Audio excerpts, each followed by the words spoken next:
प्रियो, आज उत्तम शुक्रवार है और उत्तम शुक्रवार के दिन मैं सभी सुनने वालों को और विला मिनिस्ट्रीज़ के कलीसिया को यीशु मसीह के नाम में सलाम देता हूँ।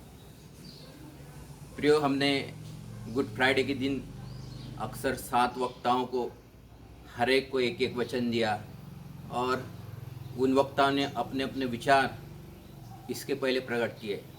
लेकिन ये लॉकडाउन का समय है और एक गुड फ्राइडे के दिन हम एकत्रित नहीं हो सकते हैं और इसलिए ये 7 वचनों पे मैं अपने विचार संक्षिप्त में प्रकट करूँगा। संक्षिप्त में मैं बातों को बताऊँगा और ये जो 7 जो वचन हैं, पहला जो वचन है कि हे पिता इन्हें क्षमा कर, ये लूका रचित सुसमाचार उसका 23वां अध्याय 34वां वचन। दूसरा वचन, तू आज मेरे साथ सुख लोक में होगा, लूका रचित सुसमाचार उसका 23वां अध्याय उसका 29 से 43। तीसरा वचन, एलोई एलोई लमा सबक्तनी, मत्ती रचित सुसमाचार उसका 27वां अध्याय 46वां वचन। हे नारी देख तेरा पुत्र, यूहन्ना रचित सुसमाचार उसका 19वां अध्याय 27वां वचन। मैं प्यासा हूँ, यूहन्ना रचित सुसमाचार उसका 19वां अध्याय उसका 28वां वचन। पूरा हुआ, यूहन्ना रचित सुसमाचार उसका 19वां अध्याय उसका 30वां वचन। और मैं अपनी आत्मा तेरे हाथ में सौंप देता हूँ, ये लूका रचित सुसमाचार उसका 23वां अध्याय 46वां वचन। प्रियो, हम एक के बाद एक वचन देखेंगे और मैं अपने विचार यहाँ पर प्रकट करूँगा। पहला जो वचन है, हे पिता इन्हें क्षमा कर। प्रभु यीशु मसीह को इस तरह क्रूस पर लटकाया गया था और जब इस तरह प्रभु यीशु मसीह पर लटकाया गया था, प्रभु यीशु मसीह संपूर्ण मनुष्य भी था और प्रभु यीशु मसीह संपूर्ण परमेश्वर था। संपूर्ण परमेश्वर होने के नाते उसने अपना एक हाथ परमेश्वर पिता के रखा। संपूर्ण परमेश्वर होने के नाते उसने अपना हाथ परमेश्वर पिता के कंधे पर रखा और संपूर्ण मनुष्य होने के नाते उसने अपना एक हाथ पूरे मानव जाति के ऊपर रखा और वो अपने पिता को कहता है कि हे पिता इन्हें क्षमा कर, क्योंकि ये नहीं जानते ये क्या कर रहे हैं। इसका दरअसल पहली बात ये है जब उसने कहा कि हे पिता इन लोगों को क्षमा कर। दूसरी बात, प्रभु यीशु मसीह को इस तरह क्रूस पर लटकाया गया था और उसके पीछे दरअसल स्वर्गदूत खड़े थे। वो स्वर्गदूत नहीं जान रहे थे कि ये क्या हो रहा है, क्योंकि क्रूसिफिकेशन का जो संदेश जो है उनको मालूम नहीं था। क्रूसिफिकेशन का मकसद उनको मालूम नहीं था। उनको लगा ये क्या हो रहा है और इसलिए प्रभु यीशु मसीह के पीछे वो खड़े थे। वो एक इशारे के राह देख रहे थे कि कब प्रभु यीशु मसीह कहता है कि इन लोगों को, मेरे शत्रु को पलक भर में तहस नहस कर दो। वो उसी इशारे के लिए राह देख रहे थे, लेकिन प्रभु यीशु मसीह उनको इस तरह संभाल के रखा था कि नहीं, ये तुमको ऐसा नहीं करना है, क्योंकि ये पिता की इच्छा है कि मैं क्रूस पर जाऊं और लोगों के लिए अपना लहू को बहाऊं। ये पहला विचार है, हे पिता इन्हें क्षमा कर।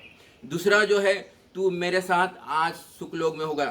प्रभु यीशु मसीह के दाहिने ओर भी एक चोर था, एक बाएं ओर भी चोर था और एक चोर ने प्रभु यीशु मसीह को टिका की, उसने उसको लांछन लगाया, उस पर दोष लगाया। लेकिन एक जो चोर जो था वो प्रभु यीशु मसीह को अपना उद्धारकर्ता ग्रहण करता है, वो प्रभु यीशु मसीह को अपना छुड़ाने वाला करके ग्रहण करता है। वो कहता है कि प्रभु जब तू अपने राज में आएगा तो मेरा स्मरण करना।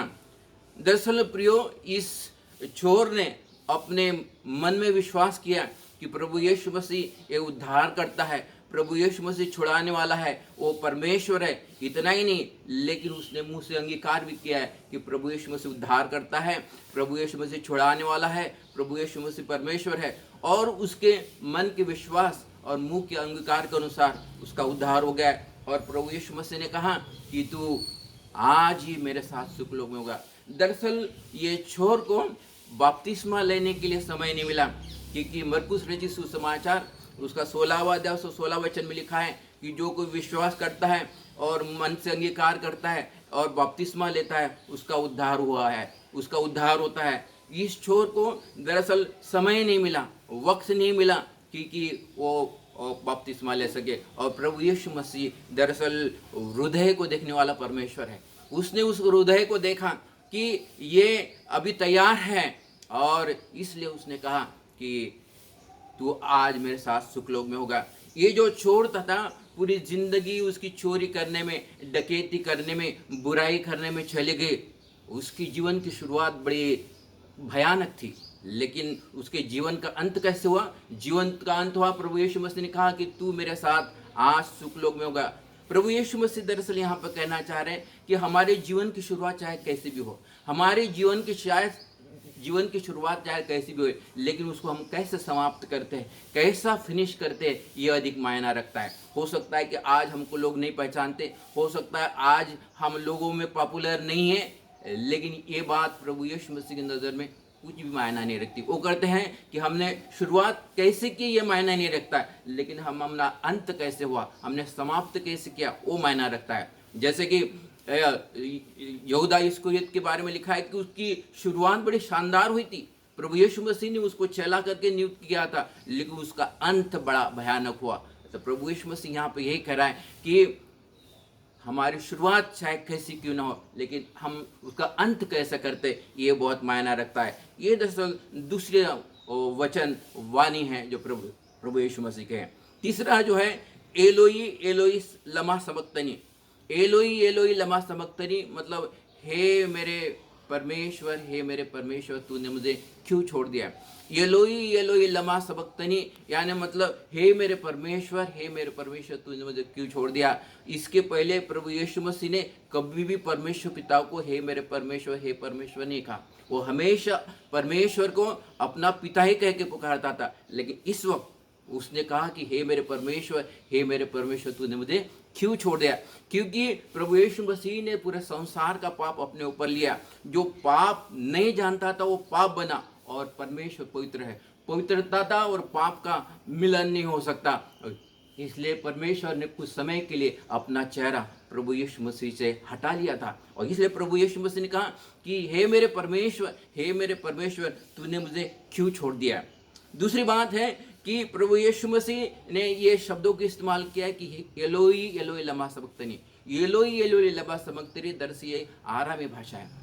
आरामी भाषा ये इब्रानी भाषा की सिस्टर लैंग्वेज है। जैसे मराठी और हिंदी एक दूसरे की सिस्टर लैंग्वेज है, वैसे आरामी और इब्रानी सिस्टर लैंग्वेज है। उन दिनों में देहातों में लोग आरामी भाषा में बात करते थे। प्रभु यीशु मसीह भी आरामी भाषा में बात करता था, और उसने अपना दर्द अपनी भाषा में परमेश्वर को बताया कि एलोई एलोई लमा सबक्तनी। कई बार हम अपनी भाषा में परमेश्वर को अपना दर्द, अपनी पीड़ा को बता सकते हैं। हो सकता है कि हमने आंसू को बहाया तो परमेश्वर हमारी भाषा समझता है। हो सकता है हमने आहें भी भरी तो परमेश्वर हमारी भाषा को समझता है।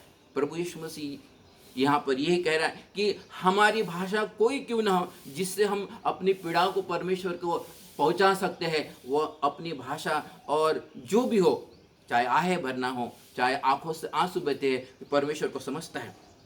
चौथी जो वाणी है कि हे नारी देख तेरा पुत्र, और वो यौना को कहता है कि यौना ये जो मेरी माँ है अब ये तेरी माँ है, हे नारी। और अपनी माँ को कहता है कि हे नारी देख तेरा पुत्र। यहाँ पर दरअसल दो बातें प्रभु यीशु मसीह यहाँ पर कह रहा है।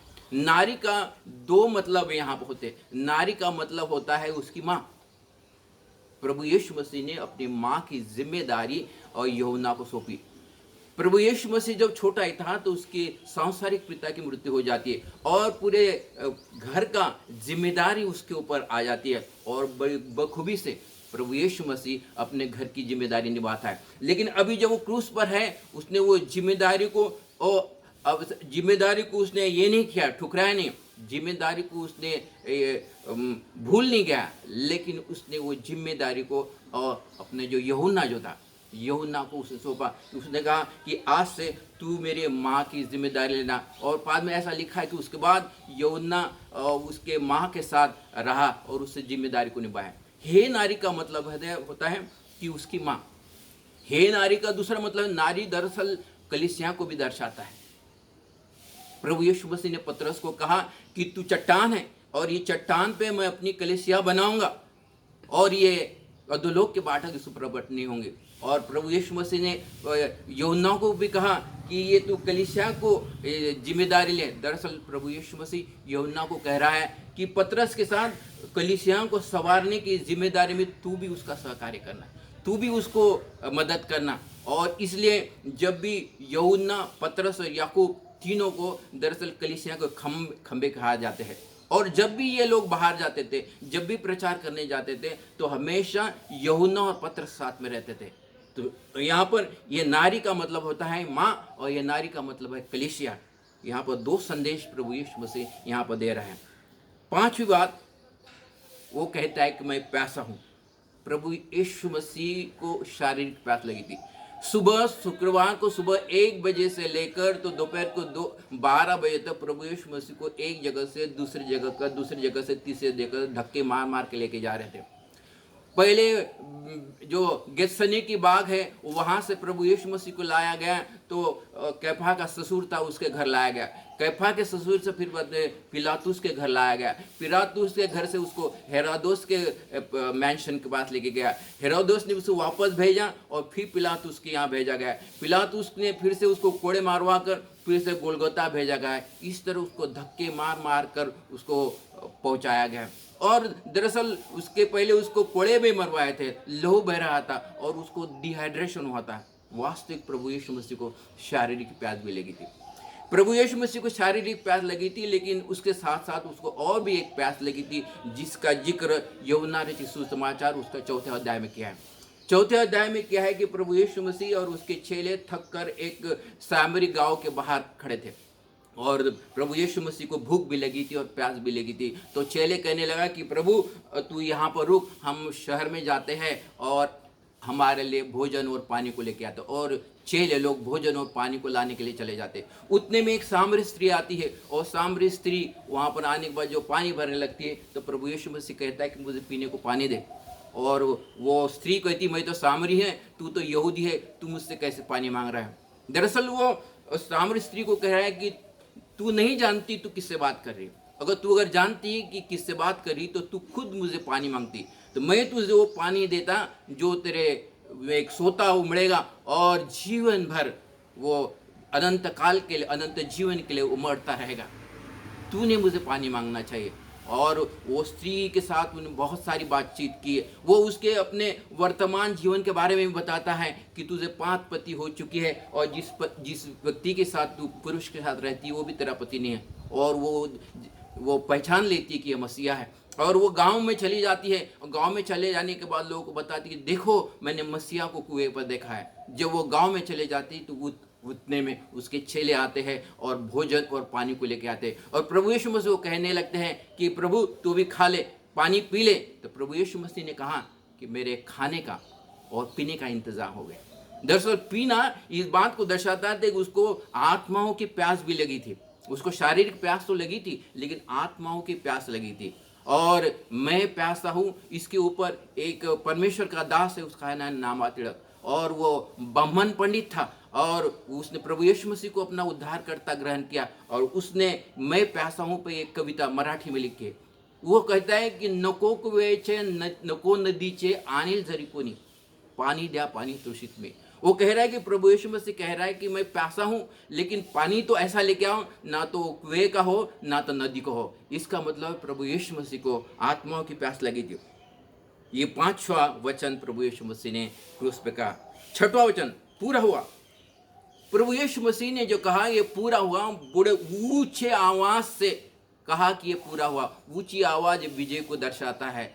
कलुसियों की पत्री उसका 2 अध्याय और 14-15 में लिखा है कि जो विधि का लोग जो हमारे विरुद्ध था, तो वो प्रभु यीशु मसीह ने मिटा दिया है। और प्रधानताओं अधिकारों को निहत्ता कर दिया और उनका खुल्लम खुल्ला तमाशा बना दिया, और उनके ऊपर उसने विजय पाई है। और इसलिए प्रभु यीशु मसीह ने जोर से कहा कि पूरा हो गया है, पूरा हो गया। इसका दूसरा अर्थ है कि प्रभु यीशु मसीह को जो उद्धार का कार्य दिया था, वो उद्धार का कार्य भी पूरा हुआ। जो कोई प्रभु यीशु मसीह पे विश्वास करता है कि वो मारा गया, गाड़ा गया और तीसरे दिन जी उठा है, जो इस बात का अंगीकार करता है कि प्रभु यीशु मसीह मारा गया, गाड़ा गया और तीसरे दिन जी उठा है, उसका उद्धार हो जाता है। इब्रानी की पत्री उसका 9वां अध्याय 22 वचन में लिखा है कि निष्पाप लहू बहाने के द्वारा ही हमारा उद्धार होता है। और प्रभु यीशु मसीह का लहू निष्पाप था और वो लहू बहाने के द्वारा ही हमारा उद्धार हो गया है और उद्धार का कार्य यहाँ पर पूरा हो गया। उद्धार ये बहुत बड़ा पैकेज है। उद्धार में दरअसल हमारे लिए स्वास्थ्य का प्रयोजन है, उद्धार में हमारे लिए शांति का प्रयोजन है, उद्धार में हमारे लिए सुरक्षा का प्रयोजन है, उद्धार में हमारे लिए संपन्नता का प्रयोजन है। मतलब हमने अगर उद्धार पाया है तो हमने उत्तम स्वास्थ्य पाया है, हमने उद्धार पाया है मतलब हमने शांति को पाया है, हमने उद्धार पाया है मतलब सुरक्षा को पाया है, हमने उद्धार पाया है मतलब संपन्नता को पाया है और हमारा नाम जीवन के पुस्तक में लिखा है। इसके अलावा जब रैप्चर होगा, रैप्चर के समय में जो लोग जीवित रहेंगे वो महिमामय शरीर को धारण करेंगे, लेकिन जो सोए हुए हैं वो भी महिमामय शरीर को धारण करेंगे। दरअसल महिमामय शरीर को धारण करना ये भी उद्धार का एक पैकेज है, ये भी उद्धार पैकेज है। तो प्रभु यीशु मसीह ने कहा ये सब पूरा हो गया है। सातवीं वाणी जो थी कि मैं अपनी आत्मा तेरे हाथ में सौंप देता हूँ। यूहन्ना रचित सुसमाचार उसका 10वां अध्याय उसका 17वां वचन में ऐसा लिखा है कि प्रभु यीशु मसीह कहता है कि मैं अपना प्राण दे सकता हूँ और मैं अपना प्राण वापस ले भी सकता हूँ और ये अधिकार मुझे पिता की ओर से मिला है। वो जब कहता है कि मैं अपनी आत्मा तेरे हाथ में सौंप देता हूँ, दरअसल इस बात का प्रमाण है कि प्रभु यीशु मसीह परमेश्वर है और परमेश्वर था। प्रभु यीशु मसीह देहधारी हुआ, कुमारी मरियम के द्वारा पैदा हुआ, वो मारा गया, गाड़ा गया, वो तीसरे दिन जी उठा और अभी पिता के दाहिने ओर में बैठा है। और जो कोई इस बात का विश्वास करता है उसका जीवन गुडनेस से भर जाता है, उसका जीवन भलाई से भर जाता है। इसलिए आज का जो शुक्रवार जो है ये उत्तम शुक्रवार है। जिसने भी इस बात को भरोसा किया है कि प्रभु यीशु मसीह मारा गया है, गाड़ा गया है, तीसरे दिन जी उठा है और पिता के दाहिने ओर में बैठा है, तो उसका उद्धार हो गया है। प्रियो, ये उत्तम शुक्रवार हमारे लिए गुडनेस को लेके आता है, ये हमारे लिए भलाई को लेके आता है। ये मातम मनाने का समय नहीं है, क्योंकि यशायाह की पुस्तक उसका 53वां अध्याय उसके 10वें वचन में लिखा है कि प्रभु यीशु मसीह को कुचला जाए, उसको क्रूस पर लटकाया जाए, ये परमेश्वर पिता को भाया है। जब ये बात अगर परमेश्वर पिता को भाती है तो हमको भी चाहिए कि हम आनंद मनाएं।